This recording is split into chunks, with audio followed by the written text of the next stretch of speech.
Hello, myGroundForce customers and friends. Tim Goff here, CEO and founder of myGroundForce, and your host for the exciting new podcast series, Taking Care of Business. Today, we're going to speak with Lynn Scheurell. Lynn Scheurell is the owner of Creative Concepts. He's an expert consultant in the Fortune 100 space, and we're going to focus today on a conversation around startups and particularly around the strategy associated with startups and those folks who are trying to get beyond startups, which speaks to most every FedEx service provider.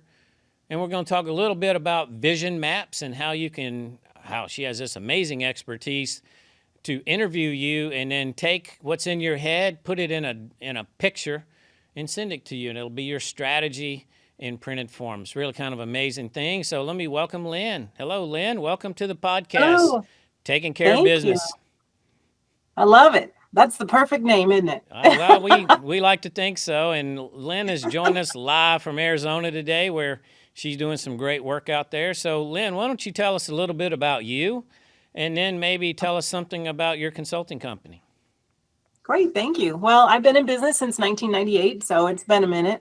And I've covered all aspects and ranges of life cycle business development.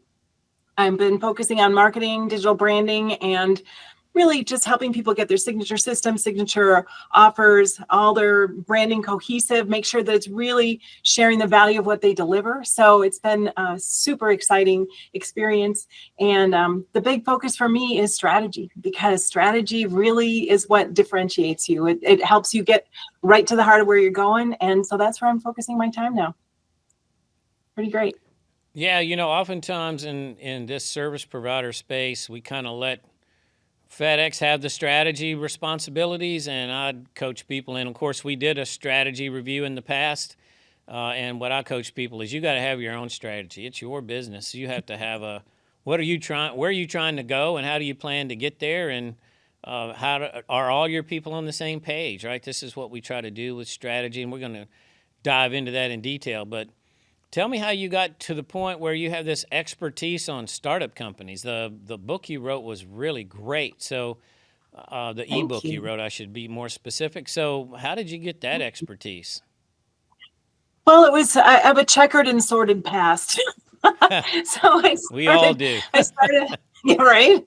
So I actually started as a feng shui person, to be honest. Yeah. So I was helping people with their space, and I attracted a lot of business owners, and they said, how are you building your business? And from there, I got into business development. And then from there, they got into, well, how do I talk about what I do? Which I got into marketing. And then they would take what we came up with. They'd say, well, I really want to do something that like really aligns with my purpose here. What is that? So we came up with their purpose, translated that to a viable business model, came up with their signature system, their signature offer. Then they would take the messaging that we came up with and they would try to write something. I was like, no. So I helped them, hone their messaging and put that together. And so I was, doing all these different stages. And then they would take all this and go to the kid down the street for $5 and have him build a website. And I was like, no, that's not going to work. So I ended up getting my own developer to help, build these sites for people. And so we built a lot of sites to get the word out, and people's lives transformed as a result because they got to deliver services to a lot more people. And then one of my friends said, hey, I want you to work with me. I work for a company. We're doing big projects for digital experience platforms for big companies. Fortune 1000 companies, Fortune 500 companies. I started working with them. I was director of content, got into doing social media and all that kind of stuff, developing every kind of format for content with a strategic focus targeted to individual audiences. From there, I ended up working for a systems integrator. Their model was mergers and acquisitions. I started writing for 8 different companies under their umbrella. Wow. So I started doing that and helping them align their strategy to keep them all cohesive, all those brands. It's called brand architecting. And then from there, I got into working for a marketing agency, working with Fortune 100 tech companies. So I started working with companies like Intel, Microsoft, Yelp, Nike, JP Morgan. So I started writing for some big names, doing strategy and marketing copy and content development. And so from there, I brought all of what I've had from working with startups, solopreneurs, little bitty mom and pops all the way up to these big household names. So I have this big toolbox now. My heart, I do have to say, I love the individual person who's out there making a difference. That to me, and as you and I talked, my family, I have family who's in the business. They're in the shipping, trucking, logistics business. And so it's a special place in my heart. Really, that's the bottom line on that. So yeah, it's really exciting to be able to share that and hopefully help people make an even bigger difference and just keep the wheels turning. Well, at least you're not passionate about it, right? I mean, my goodness. If I might get a little bit of advertising in here, you and I have talked several times over the course of the past 18 months or so. What did you think when you first started learning about myGroundForce? Well, I was really impressed because, at that time I'd actually been working with Intel and had just written a couple of different pieces on fleet management, on AI, putting it all together. But your take on it is different. It really is integrated. It's extremely visionary.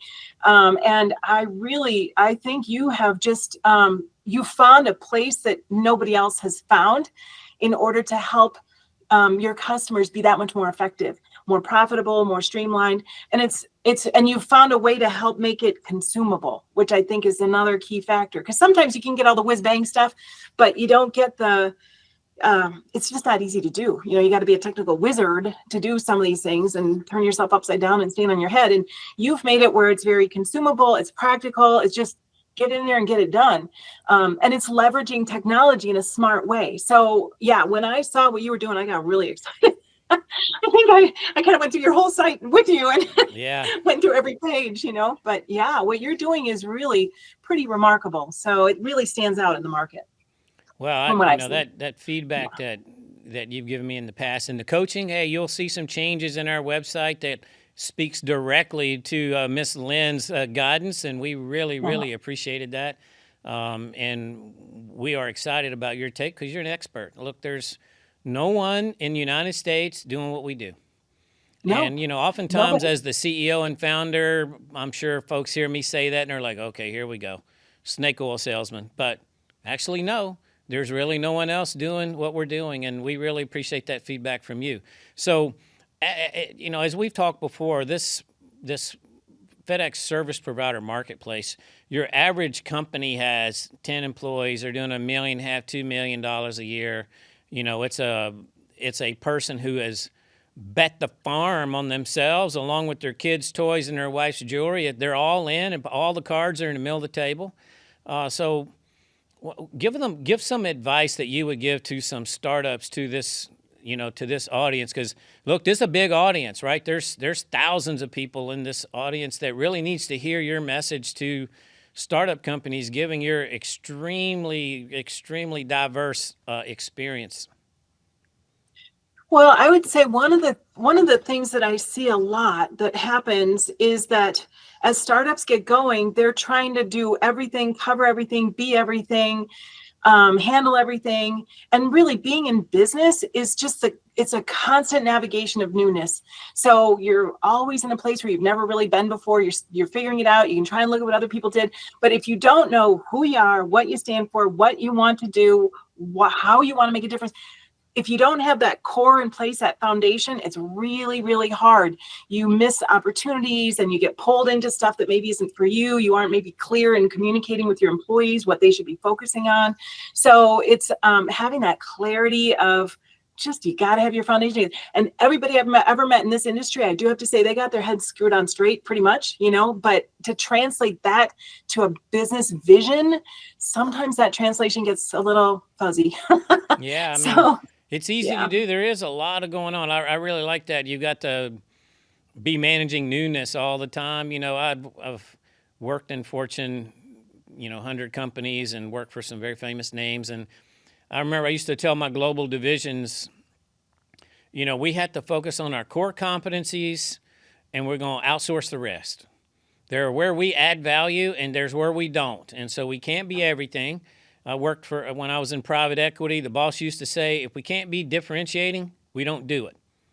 And we kind of end up translating that to until somebody says it's impossible, we're not interested. And so, that's kind of love how it. it became down to. And I worked for billionaires like Fred Smith, Jim Clark, Mark Andreessen, and Jim Barksdale. And I used to sit at the table with Jim, and he'd say, Tim, the key to business is to keep the main thing the main thing. And I'm like, It says it. that's exactly what it is. And of course, the challenge as the founder, and in these small FedEx service providers, the owner is the founder. Now, he might have founded a business with a Fortune 50 company as his customer and the one he has a contract with, but it's his business. He's got his own unique take on it, and it's his money. And so, the main thing is to understand what is your main thing. And this is where you come in, right? I mean, sometimes it's very difficult for founders who have the swirl of the bajillion things that are going on in their head all the time to really focus on, hey, what is my main thing? And how do I organize myself and my organization to keep the main thing the main thing? How do I not get distracted? And honestly, that's the vision of myGroundForce. What I like to say is what we're trying to do is maximize the value of the owner's time.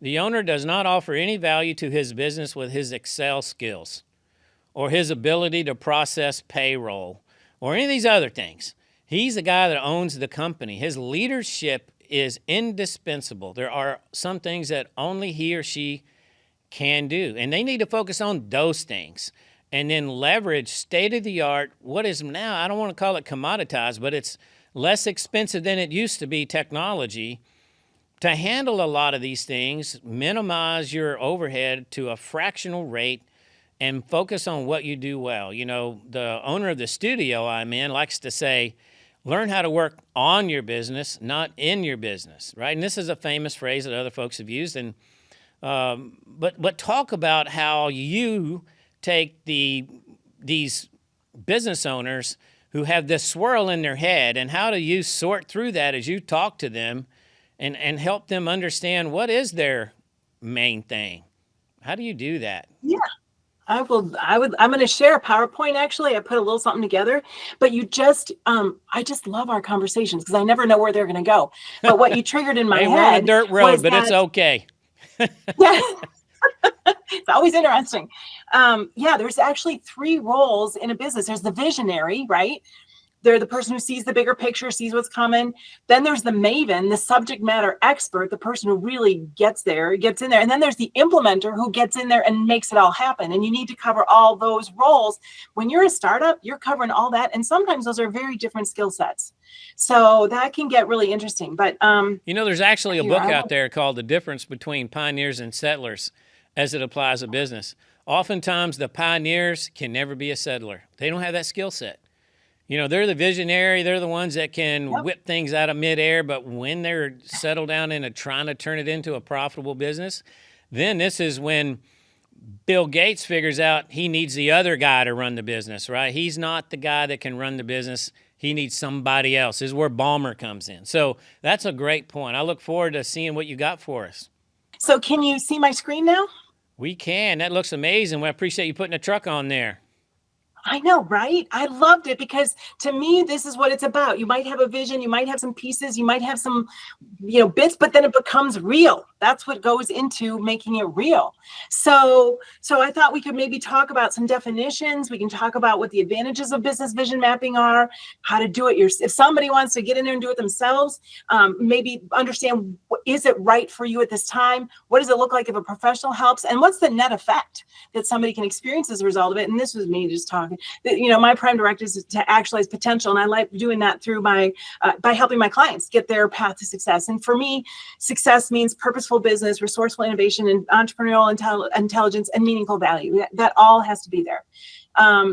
So here, this just answers the question: why is the business vision map vital for business success, especially for startups? Well, if you think about it, a truck without a roadmap or without GPS, that's you're wandering, inefficient, and you might not get where you're trying to go, because if you don't know where you are and you don't know where you're headed, you won't know where you're going. So you need a map, right? So let's talk first about strategy. Strategy in general is, and your audience does it all the time. It's like, well, what's the fastest way that I can get somewhere? The fastest, most efficient way to get from here to there. That's the shortest definition. most concise definition of strategy. But really, strategy compresses what you have to go through. It's very intentional, it's structured, it helps you achieve, and it reduces your stress because you know exactly what's coming next. And in the absence of strategy, even the best ideas can flounder. You could solve, all the problems of the world, but if you don't have a strategy to get it moving, it's not going to go anywhere. You might waste resources. You might get off course. You would potentially be pulled into things that you wouldn't otherwise want to consider. And that can also cause you to miss potentially profitable opportunities. And in your audience, as you said, there's a big brand that they're working with, but that's not their only brand. They themselves have a brand. Like, why would someone call a person versus another person? You've got to find your unique qualities. Are you going to be the person they call to pick up a piano, or are you going to be the person that they call to pick up a fleet of vehicles, right? So you've just got to know who you are. But the benefits is that strategy will reduce uncertainty. It helps you navigate market changes and challenges. It ensures that you're aligned between where you think you want to go and what you're doing and what you're getting as a result. And it creates an action path. So strategy does a lot of stuff. And people think, oh, well, it's not that big a deal. It is. Strategy is sometimes the only difference between a successful business and not. Just as a total aside, because that's how you and I are, that's what we talk about. Remember back in the day when there were a bunch of different computer manufacturers, there was a Compaq and HP and Dell and all these other little bitty ones. Well, at the time, the way that the computers were made, they had warehouses full of parts. And so they would buy just tons of parts, and those parts would sit there until an order came in. Well, then I think it was Michael Dell figured out that you need to first of all, you need to customize it so people can place an order for exactly the components they want. Maybe they want one in, I don't know, pink and, whatever. And so he came up with personalizing it, and then by putting it into a package. And when he did that, Compaq was forced out of business. They couldn't even keep up. It's interesting you say that, because I used to work when I was in Silicon Valley in a former Compaq building. Really? And that's exactly what happened, right? So Michael Dell democratized that technology, and he understood that the difference between one computer and another was how much memory was in it. So then it's easy to design a computer where it's easy to adjust the memory, right? And so, yes, he was a brilliant innovator from that standpoint, and I'm sure Compaq had a great strategy that all of a sudden they went right out of business. I did a presentation, a webinar back in the fall, in the spring, and it was based on a Harvard business study, and it's called is Why Good Companies Go Bad. And there was a stat in there that's never left me, that if you look at the Fortune 100 from 1966 to 1999, so 30 years later, roughly, only 19 of them were still in the Fortune 100. Wow. Yeah. Right? And these are smart folks. But the purpose of the business study, what they discovered was they identified this term they call active inertia. You have a problem, and so everybody knows how to work hard, and so they start working on that problem the way they know how. But that way doesn't work anymore. And so they're working harder doing the same things, and they go right out of business. And so this is the key to understanding a SWOT analysis, which I've talked about, but especially understanding your strategy and how, because look, a key element of strategy development is identifying your marketplace. Where are you operating? What are you trying to accomplish? And if that market moves, you have to adapt. And so then part of your strategy has to be to regularly assess your place in the market. You have to have a strategy that helps you do that, right? So I'm sorry to interrupt, but that just struck me that I used to be in a Compaq building, and you mentioned that. I think that's great. But that's how we work, right? That's how you and I connect. We go on. It's all dirt roads with you and me, Lynn. That's all it is. There you go. Well, so now let's talk about what's a business vision map, right? So a business vision, you got the vision, you have a business, you got a vision. If you put a map, you put it all together, you get strategic direction, you get your purpose, your priorities, you can allocate your resources better, you know what your next step is going to be, it improves your decision making, so you have more confidence, you're actually consistently making progress toward what you want. or what you said you want, what you stated you want. You can communicate with your team, your members, your employers, your employees, your stakeholders. Everybody's marching in the same direction. And it also, there's so much ambiguity in business with all this newness and, in between, and you're shifting and going through transitions. Well, a strategic, business vision map is going to help you be able to do that better. And it will also enable you to scale and pivot and be resilient when there's a changing market. So it's a small tool with big potential impact. So the key takeaway here is basically that, without a business vision map, you are in reaction mode instead of proactively going for your success. And so a business vision map will transform scattered ideas into a structured plan that helps you move forward with intention. So it is the single most important thing you can do for your business, really. If you haven't done it before, because it directs you in scheduling what you're developing for products and services. It helps you prepare for potential obstacles and hurdles. And it organizes ideas into something you can actually use, either in communicating your business vision or in creating new things.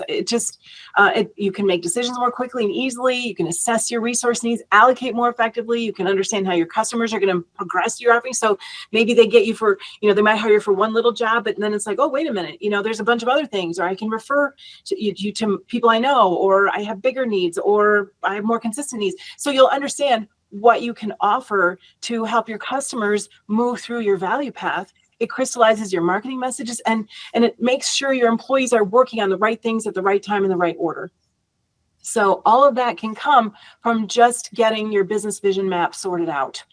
So one of the things that I always required, and I did it as well, but always required of my leadership team when I was running these global divisions, is I kind of mandated that they take 30 minutes every day and close the door, not schedule any meetings, and go stand in front of their whiteboard and just empty their head. I don't care what it is. Just whatever comes to mind, write it on the board. Pick up the dog, take the kids, write this procedure, whatever it was, just get it out. And then at the end of that time, then get back to business. And then the next day at the same time, it's important to bring some structure. Do that again. And after you do that for 3 or 4 days, you'll find that you don't have anything left that you haven't already written. And now you can see everything that's been in your swirling around in your frontal lobes is all now on the whiteboard. And then you can say, all right, well, that's not important anymore. And you can start erasing stuff. And then you can say, oh, well, that was important, but there's no way I can do that. Or really, that links to this. And now you're shrinking you're bringing some structure to your brain, how you think about things. And then you end up with, hey, here's like 15 pretty important things. And now you prioritize those things, right? And now you have some way to move forward without being, the reason I did this is, I said, chaos is our paradigm. And it's very much true in this trucking industry, right? Chaos is the paradigm. If chaos stresses you, you've got to figure out how to manage it. And the way you manage it is you write it down. And then you normalize the chaos. And you begin to find a way to move forward in spite of the chaos. Now, myGroundForce really helps with that. But a key tool to being able to work your way through the million things that's in your head every day is this.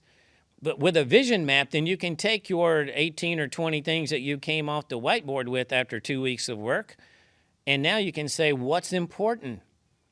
What do I need to put into my vision map? Or what is my vision map telling me I need to, hey, these 5 things I thought were key shouldn't even be on my list, right? That's the key thing that I'm a real fan of this skill set that you have. I don't hear it from a lot of other people. I'm really excited to have you on and talk to folks about this. So sorry to interrupt. I don't want to interfere with your flow, but I just can't be quiet about that. It's so important. So there are 4 elements of business vision mapping that kind of come together. You've got your branding. You need to know your overall brand and marketplace presence. And we look at that, and we look at options to strengthen your brand. We've also got to look at your communications. So What are your benefits and messages, and how do you talk about the value that you're bringing your customers? You talk about your revenue model. You got to consider that in your business vision map, because that's going to determine if your business is really poised to serve your ideal client in the most effective and efficient way for everyone. And then the progressive value that you have through your client experience, what you want them to have as a result of working with you. You want to know what the progressive value is through your business model. So I think, basically, a phrase comes to mind. One of my cousins said, if it ain't turning, it ain't earning. Yeah, I hear that a lot. And it's also very true in this business, right?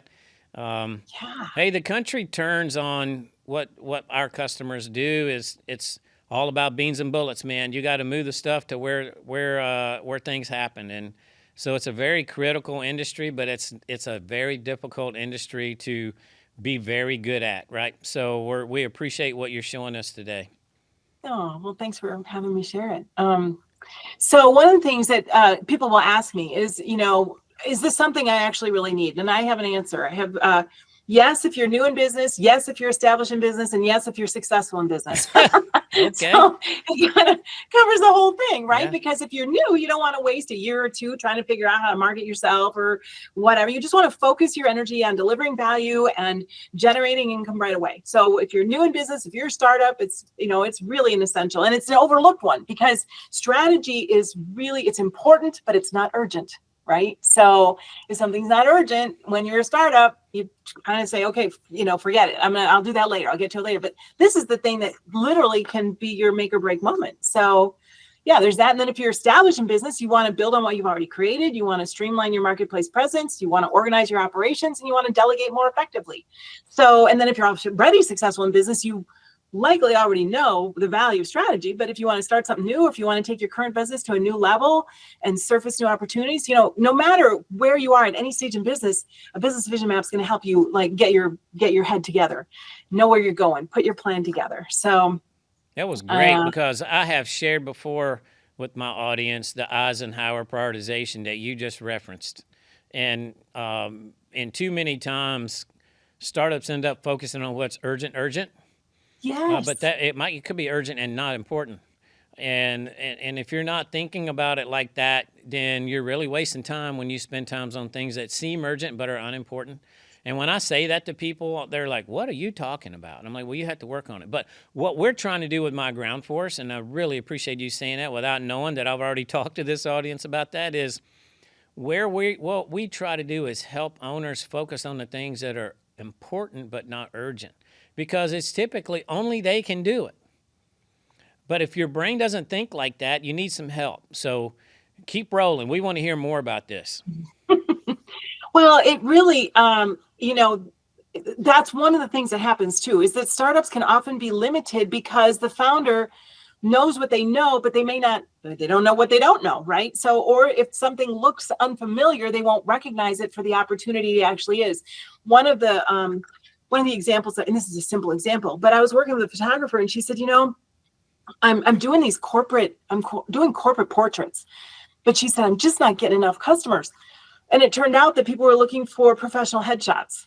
It's just it's the same thing, but it's the language, right? So you have to know, there's so many things you have to think about. And when you're thinking only one way, because I'm doing, corporate portraits, well, you're going to miss all that other, even though that's exactly what people are looking for, but You're not speaking to them.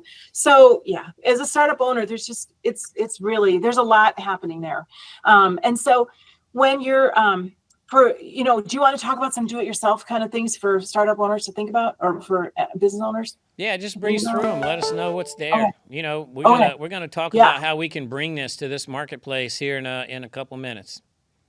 Yeah. So if people want to get started and just kind of thinking about what they need to put together their own business vision map, first of all, they got to have their business identity and their purpose. So they need to know their vision, their mission, their core values. That's what we talked about. And they need to know their sweet spot. So the sweet spot is your passion plus your competence plus your ability plus your resources. When you put all that stuff together, now you've got kind of a foundation, you've got a launch pad. From there, you need to know who your audience is and what your value proposition is. And value proposition is like, ooh, big, scary word. But really, it's figure out who you want to work with. Who's your ideal client? What are they looking to solve? how does your business uniquely provide a solution that addresses that? And then what's your competitive advantage in doing that? There's something that you bring that nobody else can bring. And maybe it's just your perspective. Maybe it's your vision. Whatever that is, you need to know. Maybe it's that you're the person who just gets in there and gets it done, whatever it takes. So you need to know what your audience and your value proposition is, and then you want to think about your offerings and your revenue model. So you want to establish that progressive path to customer value, which also will align with business revenue usually. It's a big bonus if you can establish your goals and then sort of chunk that down into measurable action steps. Those are the things that you need to do it yourself. But like I say that, and it's like, Tim, that is like huge. That is deceptively simple. I'm sitting here listening. This is like an entire MBA in one conversation here. I mean, it's just crazy. These words that you string together, like singing the ABCs, and I'm like, man, these are all monster concepts. So break it down. So why would then? It's pretty easy to see why they need your help. Let's go down that path. Well, when I start talking to people, I say, like an eyeball can't see itself. But you need a mirror, and an eye needs a mirror to see itself. Business owners need a way to see what they might take for granted. Sometimes they just take it for, well, doesn't everybody do that? It's so easy to do. Well, it's easy for them because it's their thing, right? So they might miss that. And then again, they might not see opportunities that if they just don't show up the way that they expect, they'll just completely miss them. So really the having someone who's experienced and actually outside can help you sometimes find the shortest route towards fresh momentum. So you need somebody to be able to do that for you. And, every map needs a maker. Every map needs a maker. So when you're working with somebody who knows how to do a business vision map, they're going to be able to translate who you are into words and messaging. They can distill your unique value into a clear offer. They can forecast your client progressions through that value path. Well, you're doing it together, but you're determining your optimal product and services mix and your development priorities on what those will be. So you know what you're starting and when. It optimizes your resources. It gets you the fastest path. But the big secret in doing that, really, the bottom line, I was describing that I was going to be sharing this with your audience to one of my colleagues, and really the biggest benefit of doing this is because you've got to work with somebody who knows how to pull the right answers out of you and get them into a format that makes sense for you and your business. That's the biggest value. And sometimes it's just, after a 90-minute consultation, people are like, whoa, I didn't expect that. They're in they have that blow their hair back moment, because there's so much that has come out of them very quickly that sometimes they didn't even know it was there. So that's what a professional map maker can do, a professional business vision map maker. So yeah. So, I'm happy to share a little bit more about my process. I mean, the value that I deliver is in 90 minutes. So I do it fast and tight, and it can change everything. It can just change everything. So we start with, who are your customers? Who are your ideal customers? How do you stand out from your competitors? How do you get results? What's your business model? What products and services is the optimal mix? What are your projected price points? We do it virtually, or so we can either be by phone or we do it by video. If people want to record it, that's fine with me. And then in the end, they get a one-page written, here's what it looks like, business vision map with your stuff in it. So it's right there. They can look at it and they always have that to refer to. So that's, pretty much what I do. And I love doing it. It's one of my favorite things. Yeah, I can't tell that. I'm telling you folks, what you just heard from Lynn Scheurell is off the charts complicated, and she has just given you a summary of what you would cover in a 2-year MBA at Harvard. I mean, all these things are extremely important to be successful in business, and oftentimes in our space, we think all we need is drivers and trucks, and I promise you that won't get it done, okay? So Lynn Scheurell is an expert. I don't know if you can't, not only does she have the passion for it, but she knows what she's talking about. And big companies, Fortune 10 companies are paying her a lot of money to do it. And we're going to bring that service to you. Lynn is kind enough, given her passion for the logistics industry in general, that we're going to offer these vision maps to myGroundForce customers. And so you look more for that. We're going to advertise that coming up here real soon, and you'll get your 90 minutes with one of the best experts in our country on how to do a vision map and how you can take your small business and manage it with top 100 techniques. Lynn, it is always great to talk with you. I really appreciate you sharing your time with us again, and we'll talk again soon. Thank you so much. Lord, thank you. Thank Lynn, you. enjoy that weather in Arizona. Wow, I hate it for you. All righty, Thank you take so care. much. Have a great time. Take care of yourself. Thanks, Lynn. Thank you. And thanks again, myGroundForce customers. See you soon.